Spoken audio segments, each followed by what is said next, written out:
So my name is Donna Ralston. I work at the Toronto Public Library, and it's nice to see so many familiar faces in the audience. It shows that people are making connections with the library, which I love. So always think about the library. We love to partner and do things together. But it's not about the library today, it's about faith communities and the rest of you. So I'd like to talk a bit about who we have at the table here. First of all, we have Sandra Ryan. Sandra has a vast amount of experience in a variety of sectors. She served for 22 years in the Salvation Army. She also has been to the Soviet Union to work with collaborations there. And most currently, she is part of the People's Church up in what I call North York. We have to still use that old language. And has a lot of different stories and experiences to tell you about how to work effectively. So, and the presenters are actually, they love working on the floor, which I think really brings you to the So, as you heard, I'm with the People's Church, but I haven't been there for very long. I started 3 years ago. And previous to this, I had the privilege of living in Regent Park. So you can imagine that there was a bit of a new culture from Regent Park up to North York. And we're located at Bayview and Shepherd area. But the principles are the same, folks. And whenever I move into a neighborhood, I spend about the first 3 years listening, learning, watching, observing, asking questions. And so when I got up to Bayview and Shepherd, one of the things that was really close to our hearts was how can we become a more welcoming community for newcomers? So I immediately go onto the computer and I look at what's around and I get linked in with the local immigration partnership. And I'm going, wow, this is so amazing. I contacted Almira and I said, Almira, how can I become part of the local immigration partnership? She said to me, we have been trying to engage the faith communities for so long and get them at the table, and it's been so difficult. And I'm going, what? How is this possible? So let me put that question to you. Why is it difficult for faith communities, churches, mosques, faith-based organizations? What's keeping them from the table, folks? That's a question. That's not a rhetorical one. What's keeping us from the table? Yes? Beautiful. We're not aware. We're not aware. Important piece there. We're going to talk more about that later. Yes? You're not invited. Okay. We're not invited. Absolutely. Or sometimes we're not invited. Sometimes we think we're not invited. Right? So sometimes that's an absolute reality, and sometimes we transfer that not being invited into a broader scope when actually we are invited. Remember Elmira's words to me, we've been trying to get the faith communities here. Why else? Excellent point. Why else? What's keeping us from the tables? Yes? There might be reticence on the part of community and government agencies to involve faith-based because they may be seen as biased. Biased is a good word. I'm going to pull out the big gun word. Proselytization. Okay? Proselytization. Proselytism. That's the word that we always have to come to terms with when we're dealing. And so sometimes people feel that they can't invite us because of this whole fear or awareness of proselytization. Does anybody know what that word means actually? Someone define it for us. It's an important word. Sorry? No, it goes beyond that. We think that it's that, but preaching's good. Preaching's okay. We all preach. I've got a Dyson vacuum cleaner, and I think it's the most wonderful thing in the world. I'm going to tell you all about my Dyson vacuum cleaner. Nobody's going to be offended, okay? But as soon as I say, I'm a Christian, I'm a pastor, and everyone goes, oh, awkward. know, what's the difference? What's the difference? It's not just about sharing something. There's another piece, yes? Conversion. Conversion. It's that fear that we're going to try and drag you away from this table and sit you at my table. Okay? And we're going to tell you that your table's wrong and bad and you should be over at my table. Okay? So there's that whole fear. And again, like our question over here, both founded and unfounded. Founded and unfounded. And you mix these two things together a lot. Any more reasons we might not be at the table, and we're just going to unpack these a bit. Don't know the table's there. Awareness. We don't even know the table exists. Okay? We don't know the table exists, and we don't have anything to bring to the table because we don't know. We don't even know what the table's about, what the discussion is. And so we don't sit at the table because we haven't done our homework. In the first presentation, the keynote presentations, which were excellent, the word common agenda was used. And very often in faith-based groups, we don't feel that there is a common agenda. We are very siloed and insular in our thinking. We have this fortress mentality where we're afraid of stepping outside the walls because we fear compromise, or that we're going to dilute our message, or that we're going to lose our identity. And what in actual fact is happening is that we're taking all our very important resources, which Michael's going to talk about in a minute, and we're not sharing them. We're not sharing them. So let's talk common agenda just for a second. How's this for a common agenda? Throughout all faith-based groups, there is a golden rule. Love your neighbor, finish it off for me, as you love yourself. All faiths have this as one of the major tenets of their existence. Love your neighbor as you love yourself. Who here knows the main community development strategy of the City of Toronto? What is it called? I'll tell you. Strong Neighborhood Strategy. Strong Neighborhood Strategy 2020. It started in 2005. They examined it, felt it was still a good way to go. Strong Neighborhood Strategy. Our city is asking us to be good neighbors. That's the whole plan. Now, another reason, and I heard awareness being mentioned over here, that sometimes faith groups don't go to the table is because they hear all this language, like logic models and outputs and inputs and strategies, and they think, hold it, we don't even speak that language, we don't think in those terms, they must be doing something totally different than what I'm doing. So let's just for a minute translate all of what's being discussed, the collaborative input and all of those objectives and indicators, translate them into relational language. Love your neighbor as you love yourself.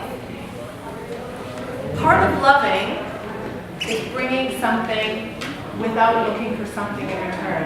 Is that fair enough? So if I'm a neighbor in my neighborhood, and I move into my neighborhood, and I get my new house, and I'm scoping out all the other houses thinking, great, they've got a lawnmower, they've got a backyard I can use, and I'm looking at all the ways that my neighbors are going to benefit my life.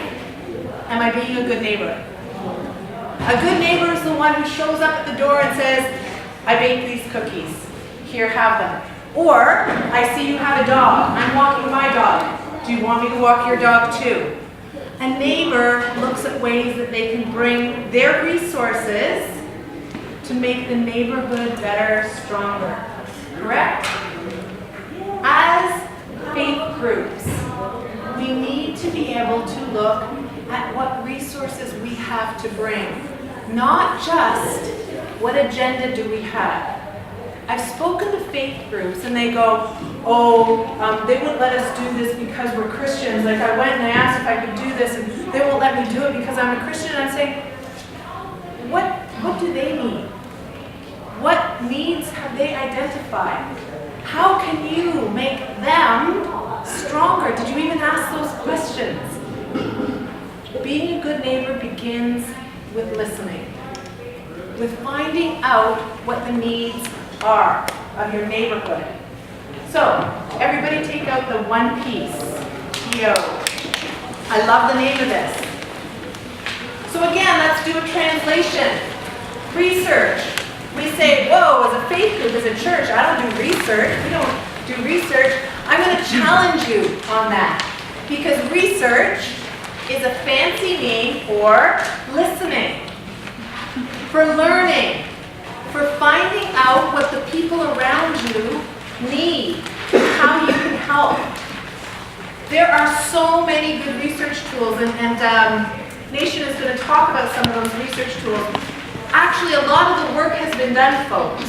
We just have to, as faith groups, learn how to use it. So we don't go in there with our agenda. We look at the fact that we've got a lot of inactive seniors.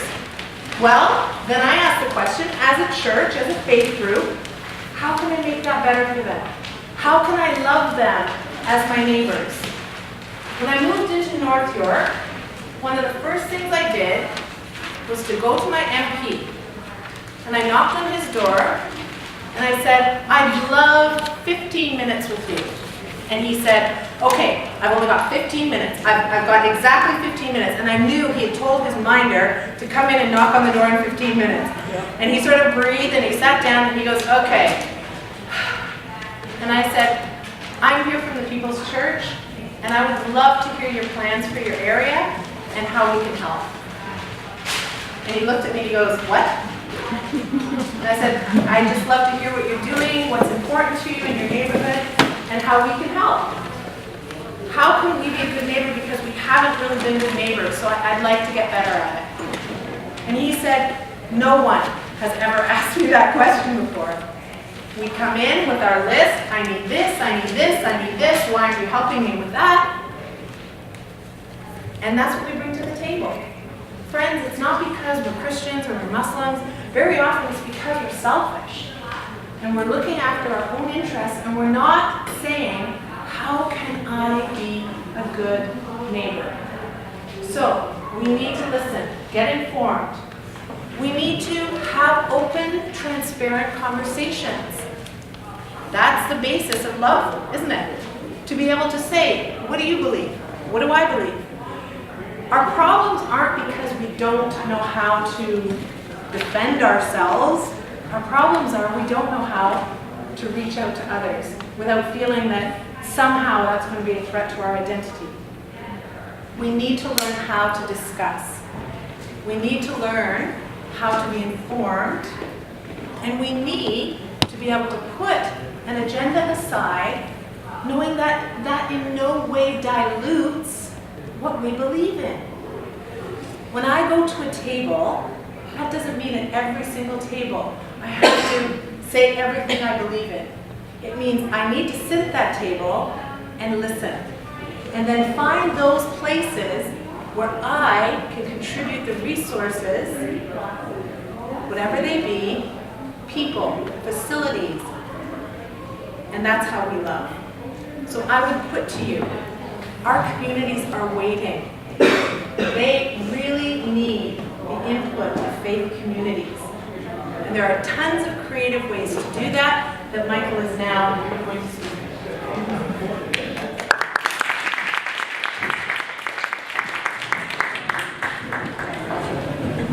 So Michael, I'll tell you a bit about Michael.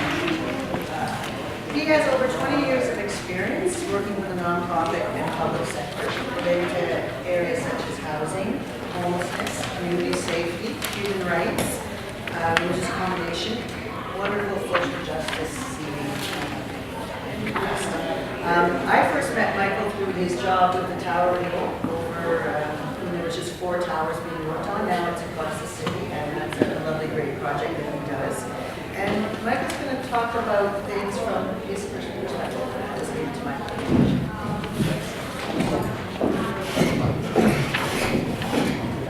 So thanks, Andrew, for the introduction there around some of the pieces around faith sector engagement.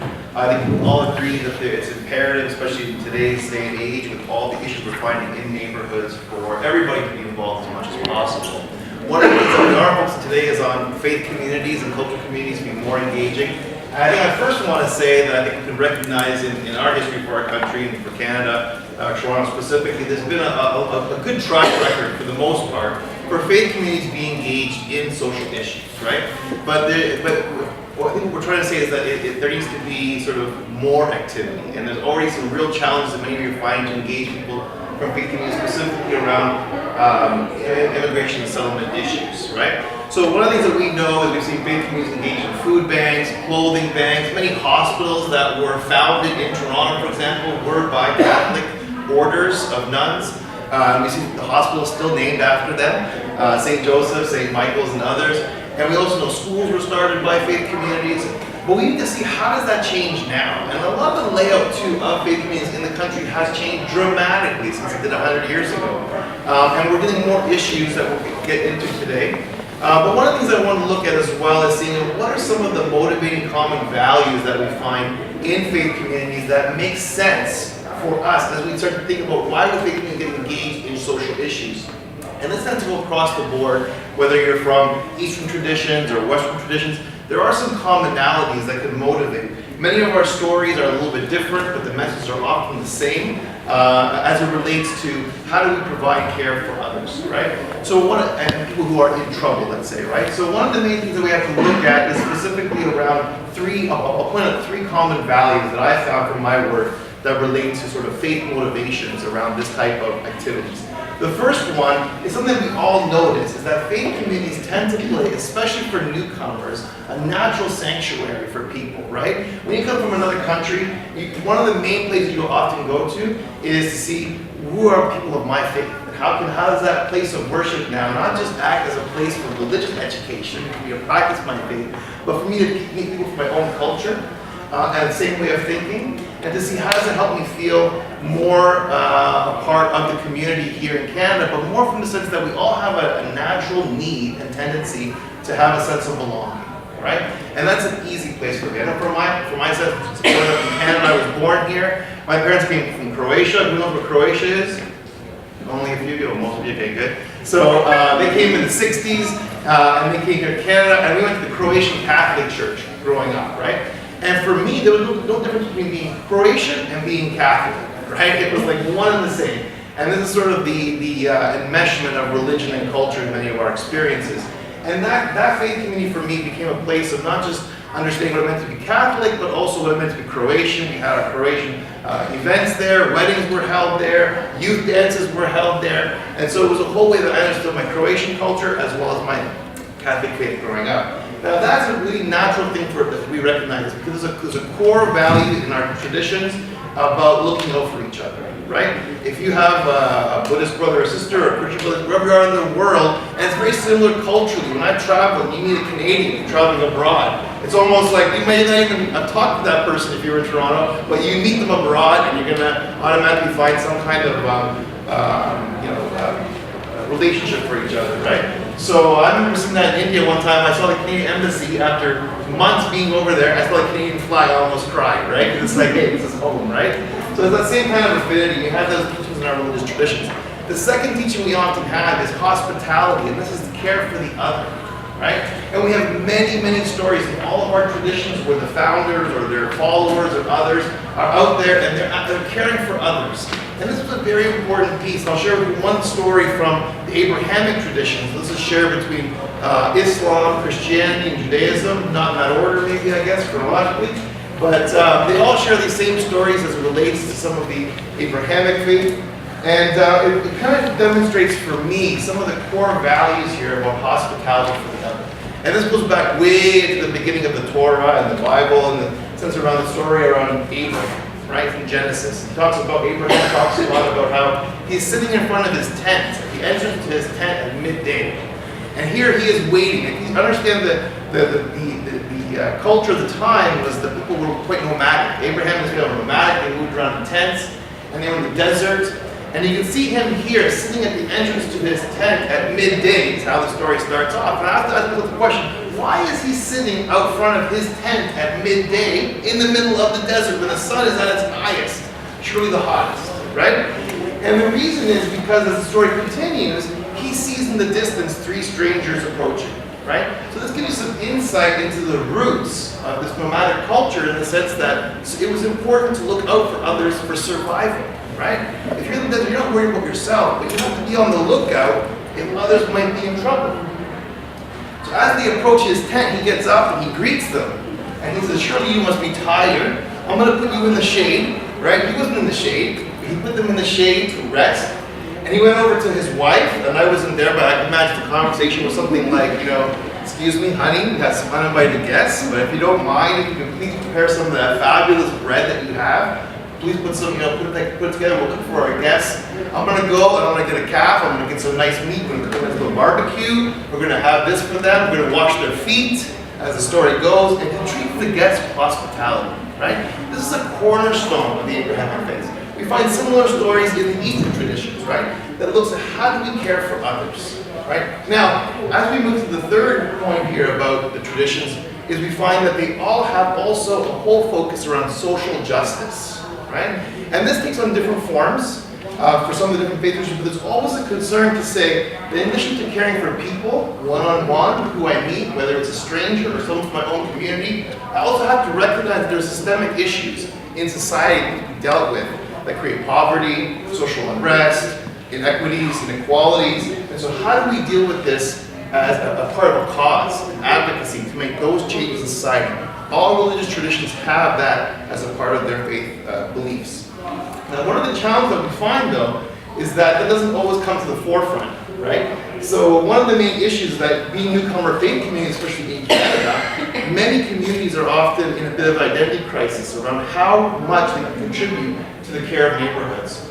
We know that as a grounding for most faith traditions, their main mandate is the practice of their religion, right? So this is a cornerstone for them. And for how far they can move along the spectrum towards social engagement is often one that is much conversation, causes often quite tension in many communities to say, how far does this take us away from our core mission, right? And our core mandate. Many nonprofits go through the same conversations when they apply for funding, right? Your ED might not be interested to have a proposal go in for a particular program from fear that it deviates too far from the mandate of the organization. Faith communities are no different, right? So even though they have a value for the care of the overall community theologically, there may be constraints budget-wise and others to really engage to look beyond their faith communities into the wider neighborhood. One of the other issues I'll bring up briefly before moving on the talking stage, so to speak, to Nation, is that there are other issues that are going on in terms of how faith communities are operating in Canada, and that has changed so much. Back in the day, 100 years ago, and if you ever see a map of the city of Toronto and you map all the Catholic churches, what do you think you're going to find? If you map all the Catholic churches in Toronto, what are you going to find? There's exactly at least one Catholic church in every neighborhood profile for the city of Toronto. Because 100 and so odd years ago, the Catholic Church had a plan, right? We're going to put a church in every neighborhood, and there was a very system-wide kind of outreach around this. And where did everybody live? One church. They live within maybe 10 or 12 blocks of their church. This is where the church bell comes from, right? The church bell rings, and people hear it at their home, and they go walk to church, right? That's changed a lot. There's a church in Flemington Park. There's a Catholic church. Who knows the Catholic Church in Flemington Park? It was founded by the Filipino community many, many decades ago, right? And that made a lot of sense to them. They all lived in Flemington Park, and they all walked to the Catholic Church. Well, now it's the second, third generation.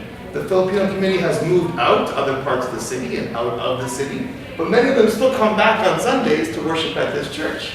So the awareness of what's happening in their neighborhood has evaporated because they themselves don't live in the neighborhood, right? So that's an interesting reality for us to look at. And we find that many newcomer communities, especially for mosques and Buddhist temples and Hindu temples, where people will come one day a week from all over the city, thousands of people, and they will come to a particular neighborhood, but they may not be aware of what's happening in that neighborhood. They come from across it. So there's a different kind of reality now that we're dealing with faith communities. They're not actually made up of members of the neighborhoods within which they are, right? The other issue I was mentioning as well is one, I got this language last year, There's a new policy that came out from the Ontario Human Rights Commission in December. It's called the Policy on the Prevention of Discrimination Based on Creed. It's a radical new definition of the term creed, understanding people's beliefs. But one of the terms they often talk about, which is a reality these days, is we know about racism, but they've coined a term as well of faithism, right?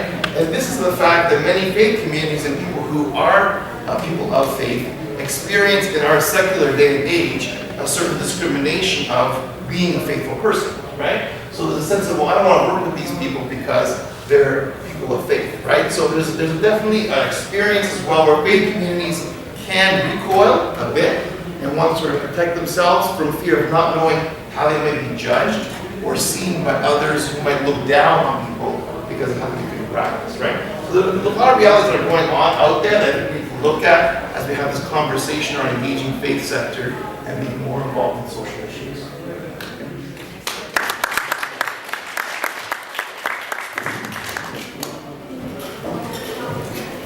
And so our third speaker today is Nation Shaw. And Nation is the Director of Youth Initiatives at United Way Toronto and York Region. And for the past 17 years, I'm told, Nation has dedicated its professional and personal time to supporting young people in communities across Toronto.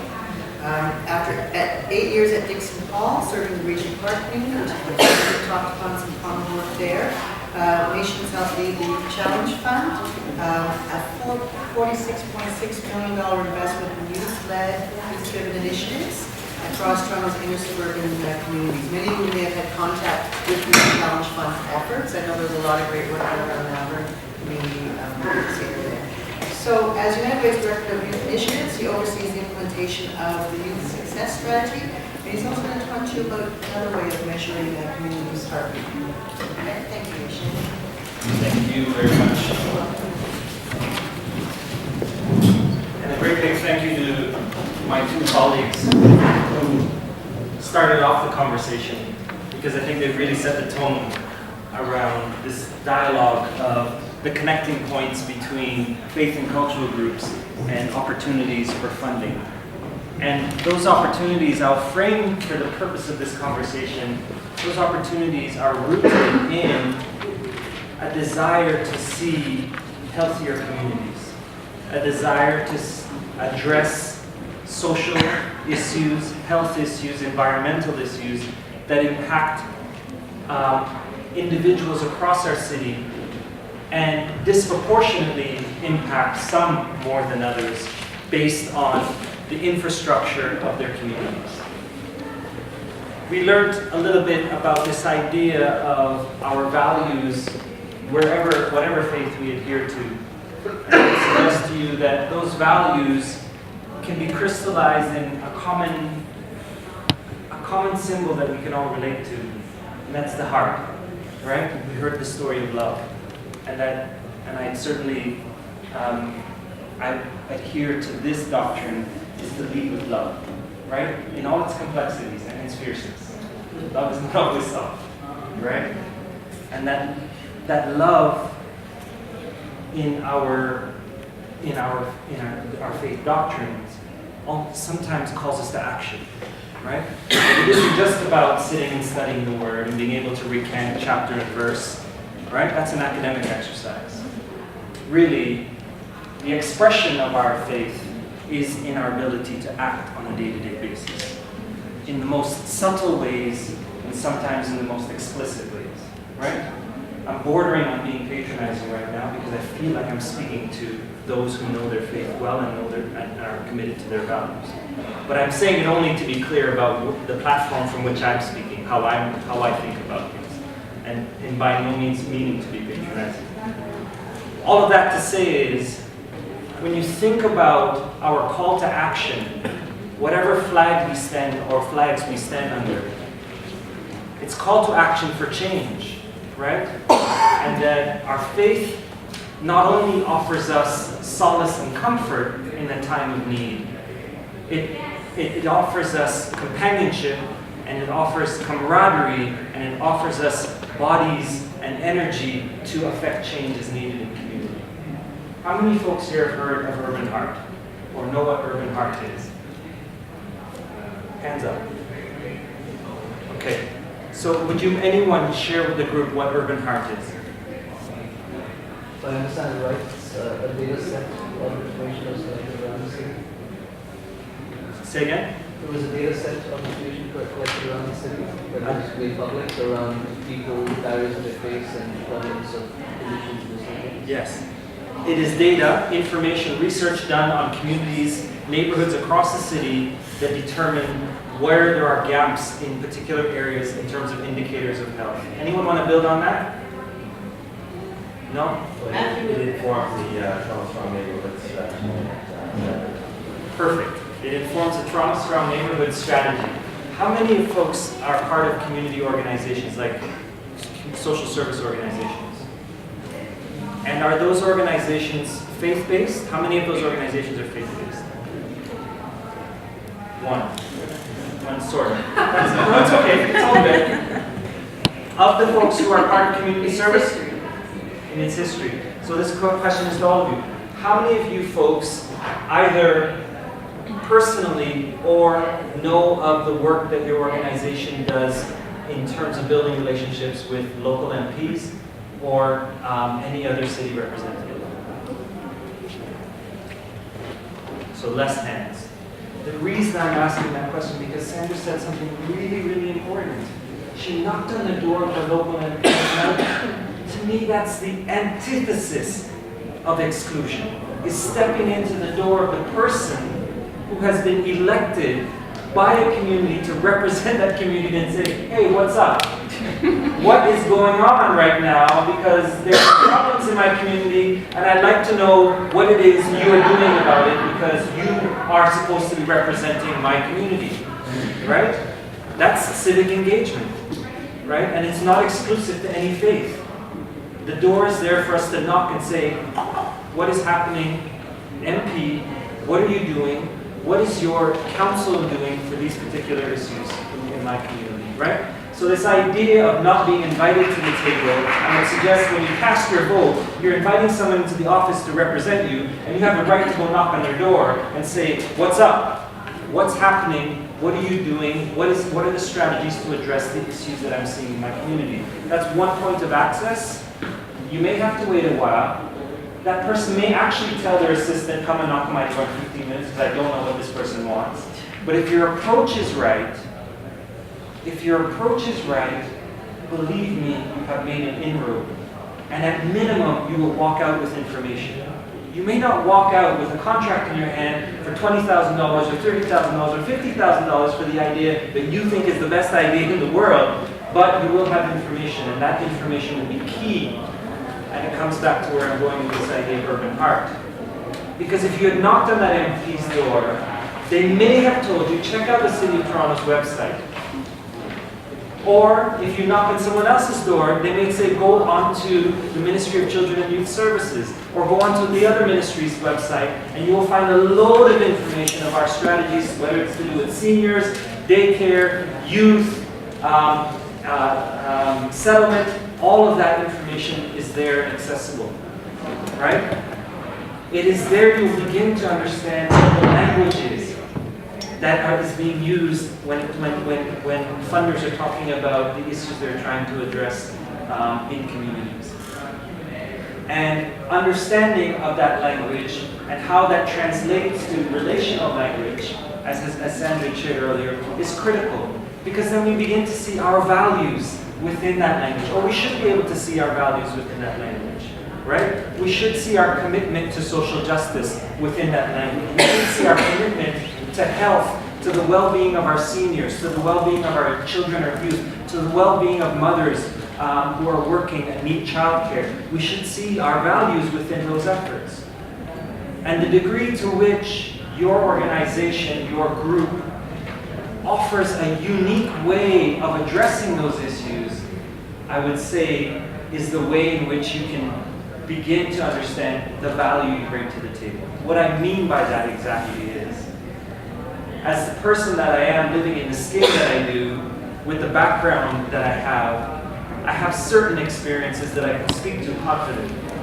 What I can't speak to is what it means to be, for example, an individual, a newcomer individual who who has limited English speaking skills and identifies with the LGBTQ community, I have no idea. I can't speak to that person's reality, right? And so if you have an organization or a group that focuses on the unique needs of those individuals, then you have a voice at the table. It is incumbent on you to find the tables, the avenues that exist that allow you to step in and say, whether it's to the MP, whether it's to the local, the executive director of your local community service agency, and say, what's up? What are the efforts, what are the strategies currently at play to address these issues that I'm seeing in my community? That's leadership. That's our faith in action. Right? There are many stories about Abraham, one of which was shared. There's lots of stories about Abraham taking action. Right? Abraham being called to action. And I would suggest to you that our faith, our humanity, which is often attempted to be canonized in our faith, calls us to action. And the question that we want to open up, or the discussion we want to have here, is how do we bring those values, those unique perspectives, those unique approaches based on the culture that we come from into those transformation strategies that are happening around you, right? Some of which is captured, the issues are certainly captured by the tool called Urban Heart.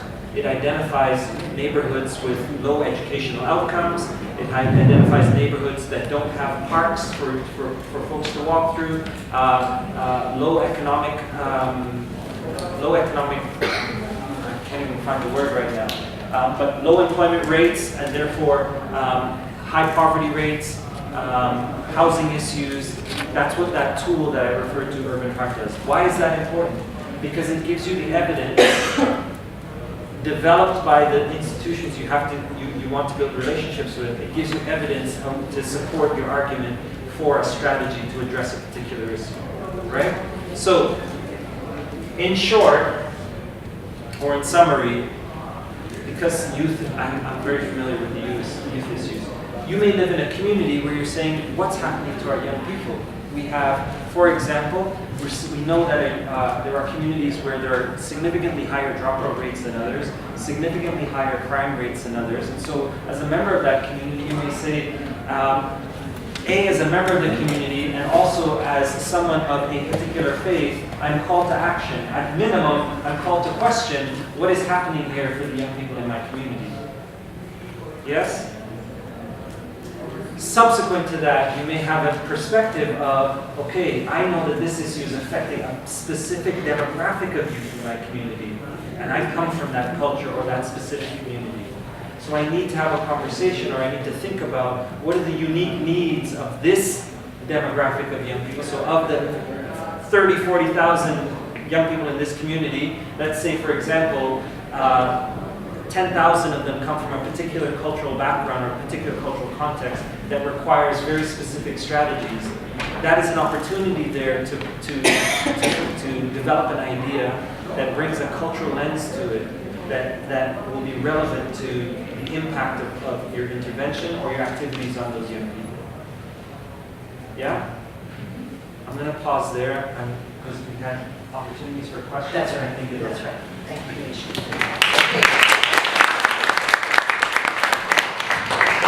I think people are experiencing mid-afternoon slump. And I'd like to just take their hands and wave them up in the air for a little bit. And shake, do this. And then if there's room and you don't bonk anyone on the head, stretch as good as you can. I need to do that, so I made all of you do that. Thank you.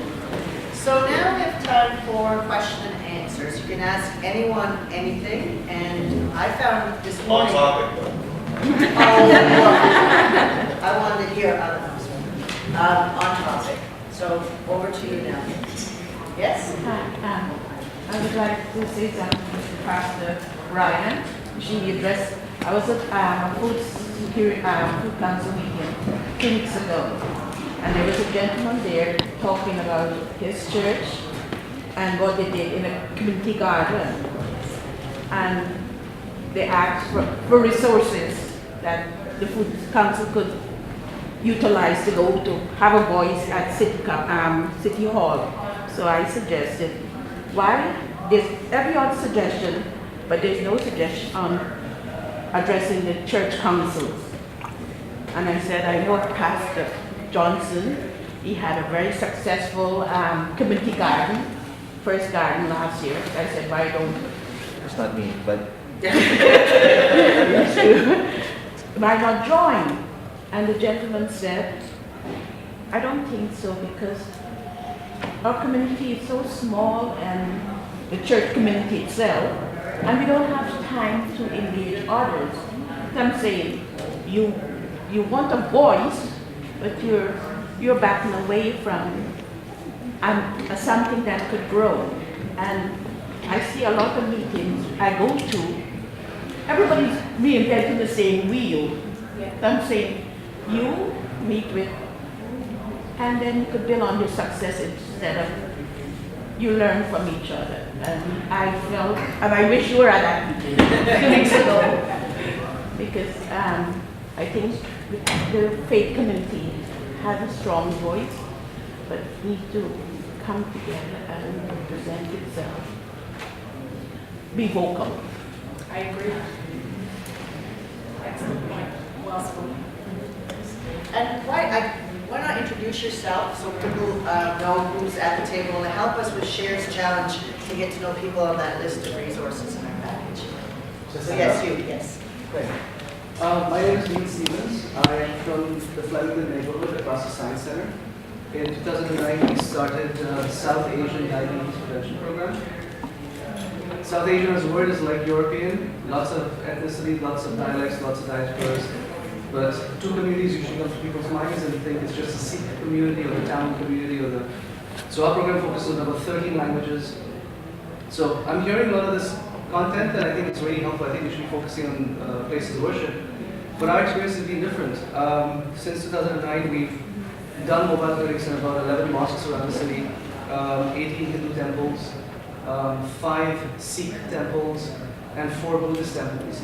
Our experience has been opposite, where we've gone into places of worship where health promotion or civic action has been not part of the discussion, and it's been more of a metamorphosis for the places of worship to get them to think that the space can be used for something beyond worship. So I would suggest this work is happening already, so don't be disheartened by it. Our program specifically is culturally relevant and language specific, so making sure that people from different groups see a reflection of their experiences in the program. So I'd say this is happening. There are other programs that are focusing on these principles of taking programming, exactly as Mike said, to places where people see as refuge when you first come in. So that's your first base, and from there you seek outside. So that's more of a comment than a Thank you. question. I think actual experience is so helpful because all of us are at different stages of the continuum with this work. So that is great. Any comments? Well, I'm familiar with some of the initiatives in Flemington Park area, and I know that there's a colleague of ours, the Flemington Ministries there, the Anglican Church, is very progressive and doing some amazing stuff in that neighborhood. I don't want to say you guys are the anomaly, but definitely there is great stuff happening. So I think to see how we can build on the strategies. A lot of the people in those communities, I do have to say, are for the most part radicals in their own community. Who are pushing a social agenda, a social ministry, if you will, use that language.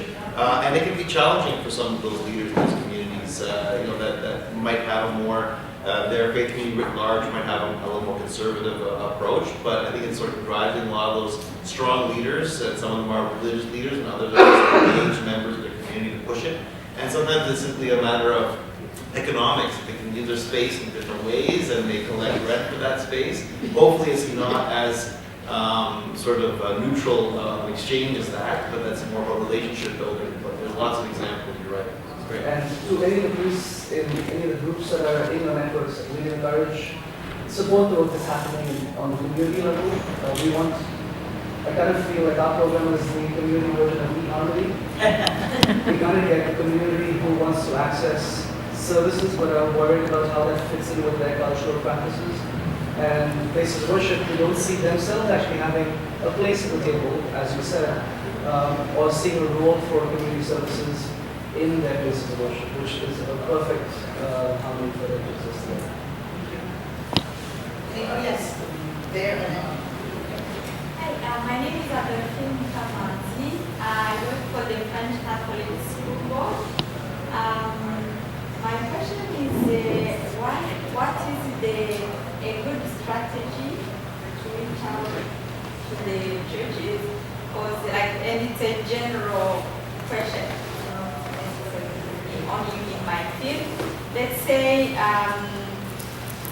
just locate churches and I'm not part of that church, but I want to inform the church community about a service. What is a good strategy to reach out? Because you have the same problem being aware, but you might have the same problem knowing how to reach out to you and how to Connecting the dots. Did everyone hear that question?